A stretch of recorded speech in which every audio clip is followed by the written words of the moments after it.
계시록 2장 8절부터 11절의 말씀입니다. 제가 갖고 있는 성경은 신약성경 400면 401면에 나와 있습니다.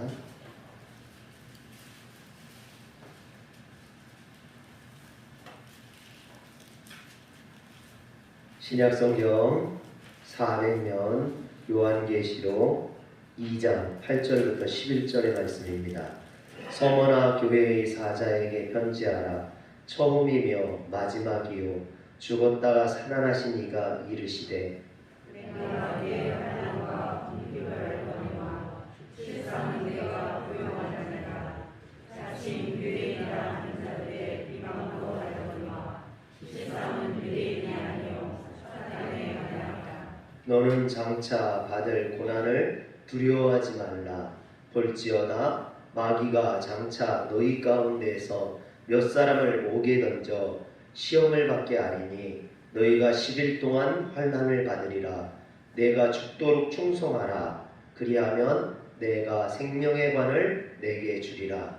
귀 있는 자는 성령이 교회들에게 하시는 말씀을 들으라.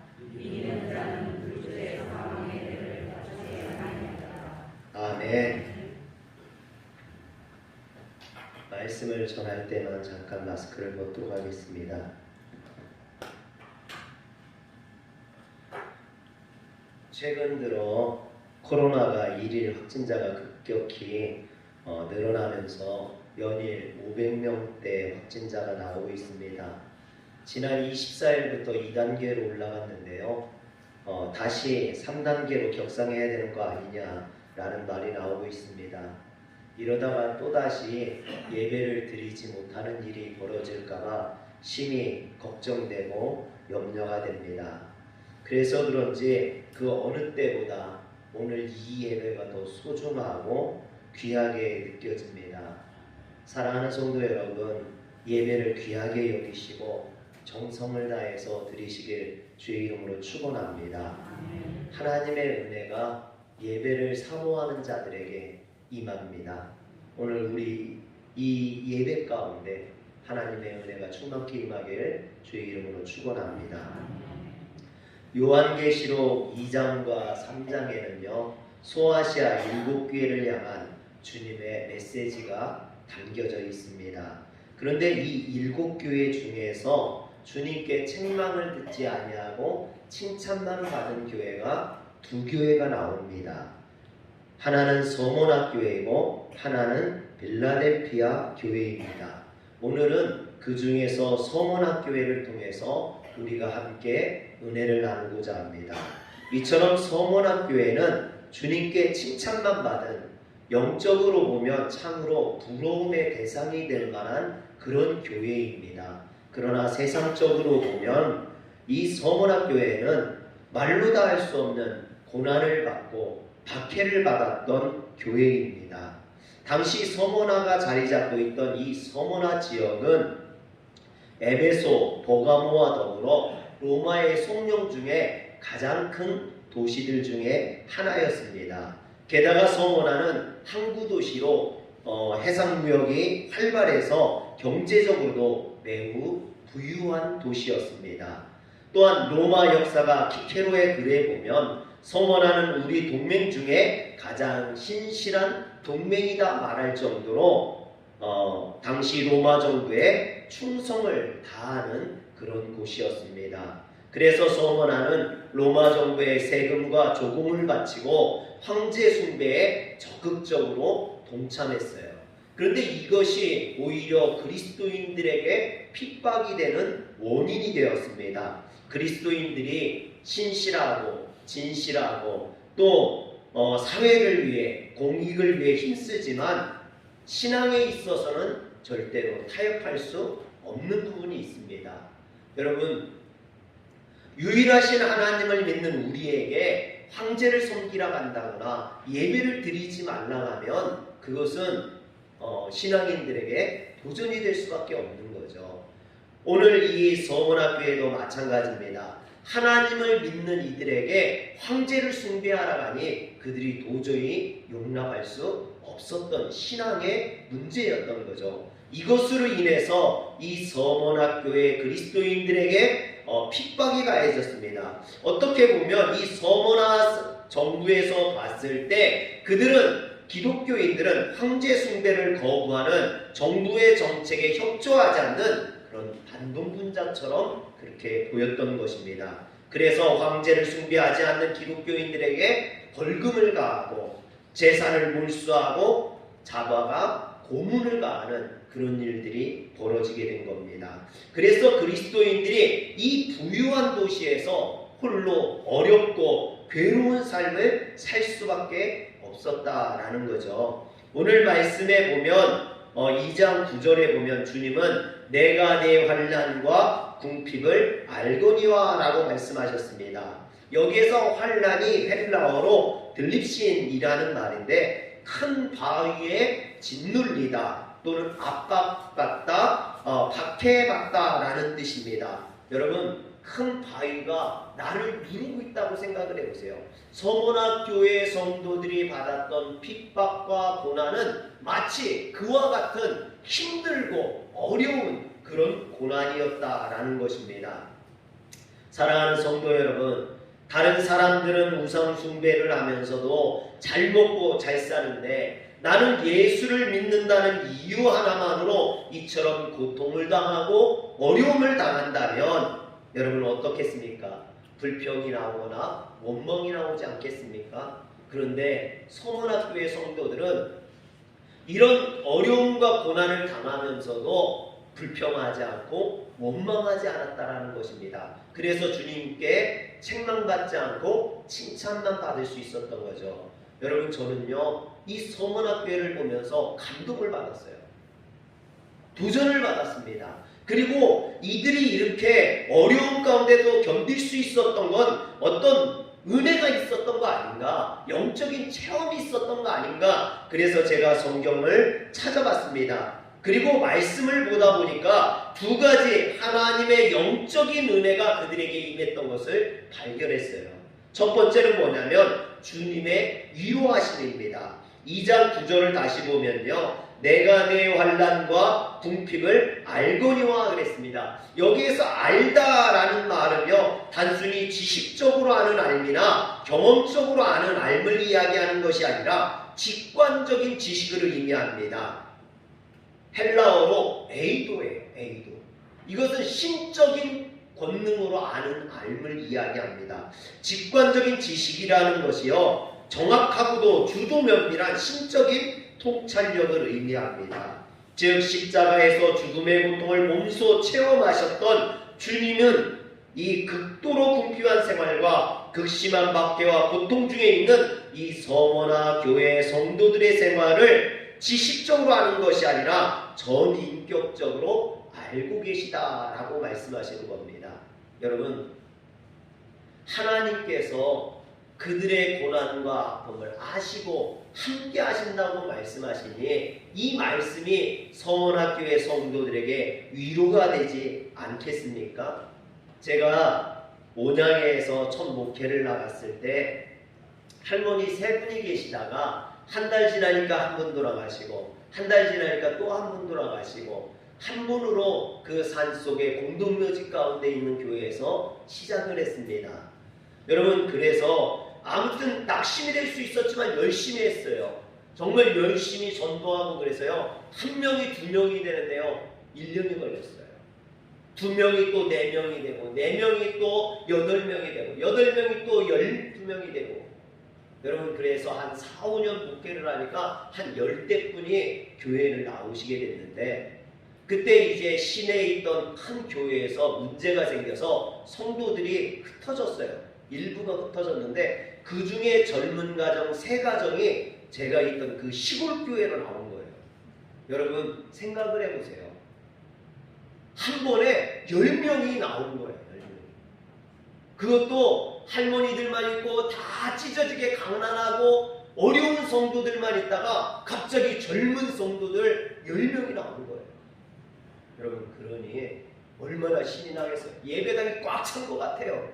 여러분 말씀을 전하면요 아멘 아멘 하죠. 같이 찬양을 하면요 우렁차게 찬양하죠. 얼마나 신이 났는지 몰라요.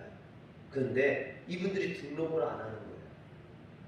그러다 한 6개월쯤 지나니까 그 교회에서 나온 사람들끼리 자신들끼리 다시 모여가지고 교회를 개척하게 돼요. 그리고 그 10명이 한꺼번에 쑥 빠져나가 버렸어요.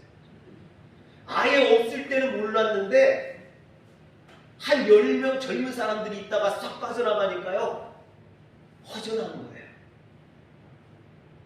교회가 다 텅 빈 것 같고 조용하고요 힘이 나지 않는 거예요. 성도님들한테는 말하지 않았었는데 여러분 저 혼자서 낙심이 되는 거예요. 제가 그동안 얼마나 열심히 했겠습니까? 그 젊은 사람들이 힘이 돼가지고 막 열심히 말씀도 준비하고 열심히 했는데 결국은 시내로 젊은 사람들끼리 모이겠다고 가버리니까 실망이 되고 낙심이 됐던 거예요. 그래서 주일 오후 예배까지 끝나고 그날따라 너무 피곤하고 힘들더라고요.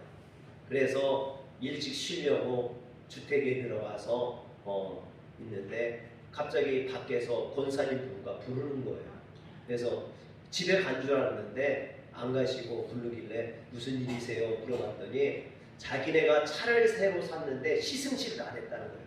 목사님 제가 모시고 드라이브가 안 되니까 차 시승식 하자. 그래서 그 권사님 부부와 저희 부부와 또 다른 권사님하고 5명이 차를 타고요. 광덕산으로 해서 온양에서 광덕산까지 멀거든요. 광덕산으로 해서 유구로 해서 한 바퀴를 그냥 뺑 도는 거예요. 멀리. 그러다가 어디 시골에 막 이렇게 백숙 잘하는 데가 있다고 데리고 가가지고 저녁을 먹여주는 거예요. 그리고 오는데 그 권사님이 그러는 거예요. 목사님 실망하지 마세요. 저희가 있잖아요.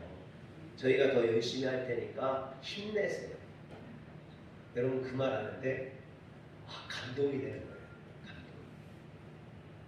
그리고 또 한편으로는 부끄럽기도 하고 목회자로서 부끄럽기도 하고 죄송하기도 하고 그래 내가 열심히 해야지. 내가 열심히 해야지. 여러분 하나님께서 그 권사님 부부를 통해서 저를 위로하시고 다시 힘을 주시는 그런 것을 제가 느꼈습니다. 여러분 힘든 일로 아파하는 누군가에게 따뜻한 말 한마디를 건네는 것이 아무것도 아닌 것 같지만 그 위로의 말 한마디가 죽어가는 사람을 살리기도 하고 낙심하고 실족한 사람에게 다시 살아갈 수 있는 힘을 주기도 한다라는 것입니다. 오늘 우리 성도님들이 이처럼 하나님의 위로의 말을 전할 수 있는 그런 성도들이 되시길 주의 이름으로 축원합니다. 이렇게 사람이 해주는 말도 위로가 되는데 하나님이 직접 해주시는 말이 그들에게 임했으니 그들이 얼마나 위로가 되었을까요? 서문학교회에게는요 그 어떤 것보다도 위로가 되고 힘이 되었을 겁니다. 또 한 가지 주님은 그들을 인정해 주셨어요. 2장 9절에 보니까 내가 내 환난과 궁핍을 알거니와 실상은 내가 부유한 자니라 했습니다. 온 세상 사람들에게 손가락질을 당하고 극심한 궁핍 가운데 있는 그들에게 주님은 영안을 열고 봐라. 너는 절대로 가난하거나 하찮은 존재가 아니다. 너는 부유한 자다. 너는 귀중하고 소중한 자다. 라고 하나님이 말씀해 주시는 거예요. 여러분 그런데 하나님께서 모든 사람들에게 다 이런 말씀을 해주시는 게 아니라는 거예요. 서문학교에게 특별하게 이런 말씀을 해주신 거예요.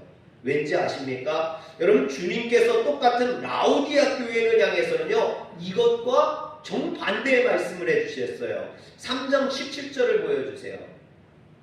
내가 말하기를 나는 부자라 부유하여 부족한 것이 없다나 내 곤고한 것과 가련한 것과 가난한 것과 눈먼 것과 벌거벗은 것을 알지 못하는도다. 여러분 라오디게아 교회와 서머나 교회는요 정반대의 말씀을 해주셨어요. 라오디아 교회는 가난하고 어려운데 그들에게는 부자라 말씀하셨고 서머나 교회에게는 그렇게 말씀하셨고 라오디게아 교회는 너희들이 부자라 하지만 너희들은 실상은 가난한 자라고 하나님께서 말씀하시는 겁니다. 사랑하는 성도 여러분, 오늘 우리는 서머나 교회처럼 가난하지만 실상은 부유한 자입니까? 그렇게 주님께 인정받는 자입니까? 아니면 라오디아 교회처럼 내가 부자라고 하나 실상은 가난한 자라고 책망을 받는 교회냐 하는 것이죠. 오늘 우리는 어떻습니까? 여러분들은 서머나 교회처럼 주님에게 칭찬받는 교회입니까? 아니면 라오디아 교회처럼 주님에게 책망받는 성도입니까? 오늘 우리의 형편을 보면요, 라오디아 교회처럼 풍요롭고 부족한 것이 없습니다. 그래서 때때로 주님을 잃어버리고 살아갈 때가 많습니다. 그런데 그러다가 정말 라오디아 교회처럼 내 곤고한 것과 가련한 것과 가난한 것과 눈먼 것과 벌거벗은 것을 알지 못한다라고 주님께 책망을 받을까? 그러나 세례 요한은 이런 사람들의 기대를요 한 번에 거절했어요. 나는 그리스도가 아니라라고 말합니다. 그러면서 자신의 존재를 나는 광야에서 외치는 소리라 그랬습니다. 여러분, 소리가 뭡니까? 소리의 특징이 뭔지 아십니까? 메시지를 전하고 소리는 사라지는 겁니다. 여러분, 소리가 사라지지 않고 남아있다면요, 이 세상은 그 소리들 때문에 시끄러워서 살아갈 수가 없어요. 메시지를 전하면 소리의 역할을 다한 거예요. 메시지를 전하고 소리는 사라져야만 합니다. 세례 요한은 자신을 그처럼 메시지를 전하고 사라지는 광야에서 외치는 소리라고 말했습니다. 사람들은 자신이 잊혀질까봐, 사람들이 자신을 기억하지 못할까봐 발버둥칩니다. 그래서 자신의 존재를 부풀리고 자신이 얼마나 중요한 존재인지 저마다 어필합니다. 그런데 세례 요한은 오히려 자신을 낮추고 자신은 없어지는 존재라고 자신을 감추고 있습니다. 자신을 낮추고 예수 그리스도를 높이며 오직 그분을 증거하는 역할이 끝나면 자신은 소리와 같이 사라지는 존재라고 이야기합니다. 저는 이것이 목회자의 소명이라고 생각을 합니다. 목회자가 복음을 전하면서 자신이 영광 받으려고 하면 안 된다는 거죠. 여러분, 목회자가 그리스도를 전하면서 내가 마치 그리스도처럼 행동하면 안 된다는 겁니다. 오늘날 많은 유명한 목사님들이요 간혹 이런 실수를 해요. 마치 자신이 그리스도인 것처럼 자신이 영광 받으려고 할 때가 많다라는 거죠. 그래서 오늘 교회가 세상 사람들한테 손가락질 받는 거 아닙니까?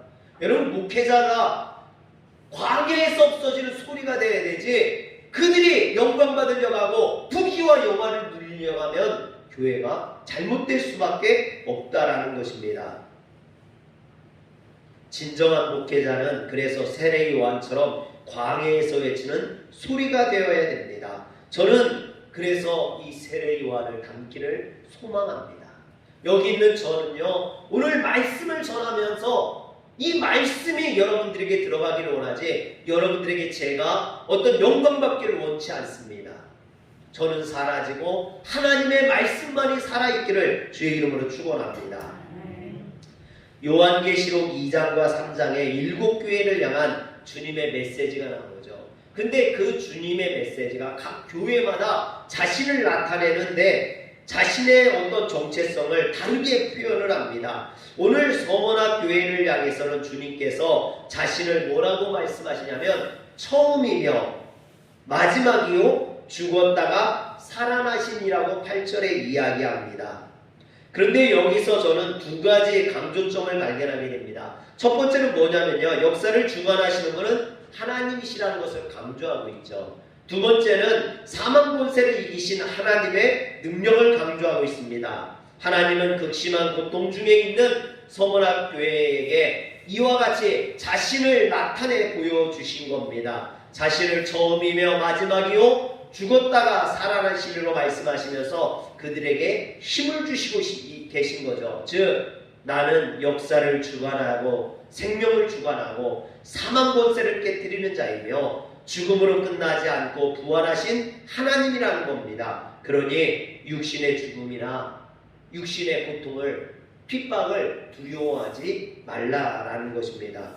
주님은 이처럼 서머나 교회 성도들을 위로해 주실 뿐만 아니라 또 두 가지 명령을 내리셨습니다. 첫 번째 명령은요, 지금 당하고 있는 그 고난을 두려워하지 말라라는 것입니다. 그리고 두 번째는 생명의 관을 주시겠다, 그것을 소망하라라는 말씀입니다.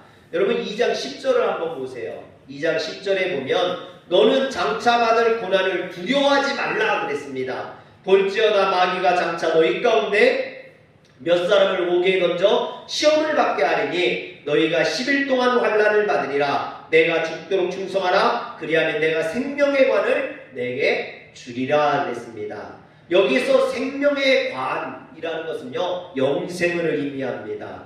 그리고 2장 11절에 보면 이기는 자는 둘째 사망의 해를 받지 아니하리니 그랬습니다. 이 생명의 관을 받은 사람들은 둘째 사망을 받지 않는다는 거예요. 둘째 사망이 뭐냐? 구원받지 못한 자들이 받는 지옥 형벌을 의미합니다. 즉 영생을 얻은 자들은 형벌을 받지, 심판을 받지 않는다라는 것입니다. 여러분 극심한 고통 속에 핍박받는 이 서머나교회 성도들에게 이처럼 하나님께서 주신 말씀이 얼마나 힘이 되고 위로가 되겠습니까? 여기에서 저희가 이것을 묵상하다 세 가지를 깨닫습니다. 첫째는 우리의 시선을 현재의 고통에 두어서는 안 된다는 거예요. 주님께서 생명의 관을 주시겠다면서 그것을 소망하라 하셨거든요. 여러분 우리가 현실에만 눈을 두면요, 실망하고 낙심할 수밖에 없습니다. 어렵고 핍박받는 이 서머나 교회도 마찬가지죠. 그러나 생명의 관을 주시겠다라는 거예요. 그런데 여러분 이 아시아 7교회, 소아시아 7교회에 주신 말씀 중에요, 생명의 관을 주시겠다고 했던 교회는 이 서머나 교회가 유일하다는 거예요. 할렐루야. 아멘. 핍박을 이기고 고난을 이긴 자에게만 주어지는 이 생명의 관, 그것이 여러분들에게 있음을 소망하시길 주의 이름으로 축원합니다. 아멘. 지금은 어려울 수 있어요. 지금은 힘들 수 있어요. 그래서 현실에다만 눈을 두면 실망할 수밖에 없습니다. 그러나 우리 눈을 좀 멀리 보세요. 영혼을 바라보세요. 생명의 관을 바라보세요. 그러면 이길 수 있다는 거예요. 이 어려움을 이길 힘이 거기에서 나온다라는 것입니다. 2장 10절에 보면 너희가 10일 동안 환난을 받으리라 그랬어요. 10일 동안. 여러분 그런데 여기서 10일 동안이라는 건요, 우리가 시간적인 개념으로 열흘을 의미하는 게 아니에요. 어떤 한시적인 기간을 의미하는 거지, 이것이 딱 열흘만 고난받으면 돼, 그게 아니에요. 우리가 금식할 때, 제가 금식할 때 학생 때 그랬거든요. 3일 금식하면 3일만 버티면 돼. 사실 금식 기도의 목적은 기도하는 거잖아요. 음식 대신에 내가 하나님 앞에 기도하는 건데 그게 아니라 내가 3일만 굶으면 돼, 이거였거든요. 3일만 버티면 돼. 하루 지났어, 이틀 지났어, 야 이제 하루만. 그러다 12시 땡 종치면 막 라면 끓여 먹고 밥 먹고 막 그랬거든요. 그게 아니에요. 여기에서 말하는 10일이라는 게 그런 기간적인 열흘을 의미하는 게 아니라 어떤 하나님의 시험과 환난이 오는 그 테스트적인 기간을 의미합니다. 다니엘서에서도 똑같은 표현이 나와요. 다니엘서 1장 14절 15절에 보면 그가 그들의 말을 따라 열흘 동안 시험을 받더니 열흘 후에 그들의 얼굴이 더욱 아름답고 살이 더욱 윤택하여 왕의 음식을 먹는 다른 소년들보다 더 좋아 보인지라 했습니다. 여기서 다니엘과 세 친구들은요, 느부갓네살 왕이 주는 음식을 먹지 않고 채식만 하겠다고 감독관에게 부탁을 합니다. 왜 그러면 왕이 주는 음식을 먹지 않겠다겠느냐? 그것은요, 왕에게 나오는 음식들은 이방신에게 제사 지내고 나오는 음식이에요. 그러니까 이방신에게 제사 지내고 나오는 음식은 나는 여호와 신앙을 갖고 있기 때문에 먹지 않겠다라는 거죠. 대신에 열흘 동안 시험해보고 테스트해보고 우리들의 얼굴이 더 좋은지 아니면 그 고기를 먹은 훨씬 더 얼굴이 좋았다라는 거죠. 그런데 여기에서 열흘도요, 마찬가지로 숫자적인 시기를 의미하는 게 아니라 일정 기간의 테스트 기간을 의미합니다. 여러분 오늘 서문학교의 성도들이 당하는 고통은요, 열흘 동안의 환란이요, 일정 기간 동안에 주어지는 환란이라는 거예요. 그 얘기는 뭐냐면 일정 기간이 지나면 환란이 끝나게 된다라는 거예요. 환란이 지금 일정 기간 동안 주어지지만 그것이 지나면 그게 열흘이 될 수도 있고 20일이 될 수도 있고 1년이 될 수도 있어요. 여러분, 코로나가 이렇게 길게 갈 줄 누가 알았습니까? 여러분, 그런데 이것도 언젠가는 끝난다라는 거예요. 일정 기간이 있는 거예요. 우리가 알지 못하는 것뿐이지. 그러나 그것이 반드시 끝이 있음을 이야기하는 겁니다. 그렇기 때문에 지금 우리가 어려움을 당하고 있다고 실망할 필요 없어요. 테스트 기간이라는 겁니다. 이것이 지나면 하나님이 주시는 생명의 관이 주어지는 줄 믿으시기를 바랍니다. 두 번째로 우리에게 닥치는 고통은요, 공동체를 향한 고통이라는 거예요. 여러분, 2장 10절에 보세요. 너희 가운데서 몇 사람을 옥에 던져 시험을 받게 하리니 그랬어요. 여기서 너희 가운데라는 말이 복수로 되어 있습니다. 너희가 시험을 받는다가 아니에요. 너 혼자 시험을 받는다는 게 아니에요. 우리는 가끔 그렇게 하죠. 하나님, 왜 나에게 이런 시험을 주고 왜 나에게만 이런 고통을 주십니까? 그러는데 너만 고통당하는 게 아니에요. 우리 모두가 다 고통을 당하는 거예요. 우리가 함께 당하는 거예요. 여러분, 그런데 여기 보면 너희 가운데 몇 사람이 옥에 던져 시험을 받, 즉 우리가 다 고통을 당하지만 그 중에서 특별히 몇 사람은 더 심한 고통을 당하게 된다는 거예요. 그러면 어떤 사람이 이렇게 심한 고통을 당할까요? 어떤 사람이 그 단체에, 그 모임에, 아니면 그 교회의 리더나 중심이 되는 사람, 신앙적으로 믿음적으로 이끄는 사람들에게는 더 큰 환난이 온다는 거죠.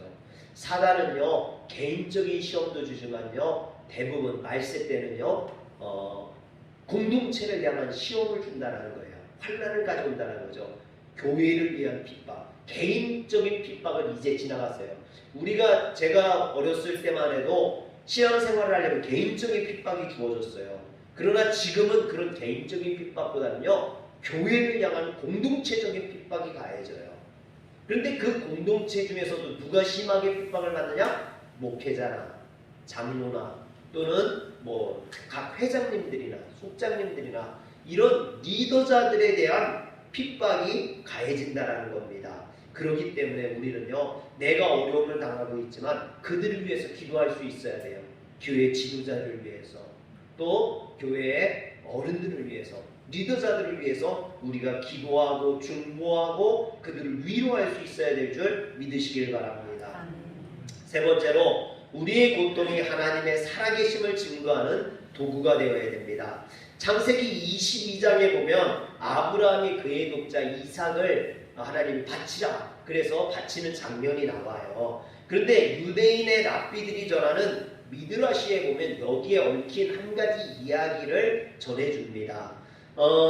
하나님께서 이 아브라함에게 이삭을 바치라고 했을 때 아브라함이 바치지 않습니까? 그리고 나서 이 아브라함이 하나님에게 질문을 합니다. 제가 왜 이런 일을 겪어야 하나요? 제 충성심을 알아보기 위해 이 시험을 필요로 하셨습니까? 아브라함이 질문을 합니다. 그러자 하나님이 대답하십니다. 아니다. 나는 너를 시험할 필요가 없었다. 그러자 아브라함이 다시 묻습니다. 그렇다면 제 자신의 충성심을 검증하기 위해서 저에게 이러한 시험을 주셨습니까? 하나님께서 대답하십니다. 아니다. 나는 내 충성심을 의심하지 않는다. 그러자 아브라함이 말합니다. 그럼 무엇 때문에 제가 이 일을 겪어야 했나요? 그러자 하나님께서 말씀하십니다. 열방에게 증거하기 위함이다. 사랑하는 성도 여러분, 왜 우리가 핍박을 받고 고난을 받습니까? 하나님께서 그것을 통해서 하나님의 살아계심을 증거하기 위함이라는 거예요. 서문학교회가 이처럼 핍박받고 고난받는 것은요, 서문학교회를 통해서 이 핍박을 이겨내고 고난을 이겨낸 사람들이 받는 생명의 관을 보여주시기 위함이라는 것입니다. 사랑하는 성도 여러분, 지금 코로나로 어려운데 어쩌면 우리는 지금 다니엘이 시험받았던 그 열흘 동안의 시험, 또는 서문학교회가 당했던 10일 동안의 환란을 통과하고 있는지도 모릅니다. 그러나 이 제한적인 시험과 환란은 곧 지나가게 되어 있습니다. 반드시 끝이 날 것입니다. 우리는 이 사실을 꼭 기억해야 됩니다. 그리고 우리를 인정하시고 또 위로하시는 그 하나님을 믿으시고 이 고난을 이기시기 바랍니다. 하나님의 축복의 내일이 곧 밝아올 것입니다. 사막과 같은 시험과 환란이 넘쳐나는 이 열흘간의 환란이 지나고 나면 마음껏 예배드리고 노래하는 그날이 올 줄 믿습니다. 이런 소망을 담아서 우리 같이 찬양하기를 원합니다. 사막의 샘이 넘쳐 흐르리라.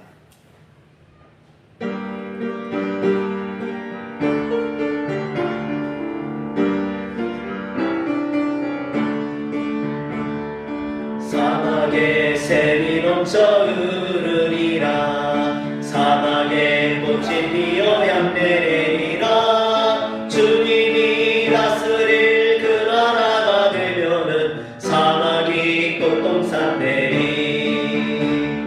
사자들이 어린 양과 뛰놀고 어린이들 함께 뒹구는 참사랑과 기쁨의 그 나라가 이제 속히 오리라. 사막의 숲이 우거지리라. 사막의 예쁜 새들 노래하리라. 주님이 다스릴 그 나라가 되면은 사막이 나던데리라. 독사굴에 어린이가 손 넣고 장난쳐도 물지 않는 참사랑과 기쁨의 그 나라가 이제 속히 오. 사자들이 어린 양과 뛰놀고 사자들이 어린 양과 뛰놀고 어린이들 함께 뒹구는 참사랑과 기쁨의 그 나라가 이제 속히 독사굴에 어린이가 손 넣고 장난쳐도 울지 않는 참사랑과 기쁨의 그 나라가 이제 속히 오리라. 참사랑과 기쁨의 그 나라가 이제 속히 올 줄 믿으시길 바랍니다. 기도하겠습니다. 거룩하신 하나님, 지금 우리는 다니엘과 같은 열흘 동안의 시험에 빠져 있습니다. 서문학교회와 같은 10일 동안의 환란을 통과하고 있습니다. 낙심하고 실망하고 우리의 신앙을 잃어버리지 않도록 하나님 우리를 붙들어 주시고 우리를 인도하여 주시옵소서. 주님의 그 위로하심이 우리에게 힘이 되어서 우리가 이 환란을 이겨내고 믿음으로 승리하여서 참 기쁨과 기쁨의 주님의 나라에 들어가기를 소망합니다. 우리 주 예수님의 이름으로 기도합니다. 아멘.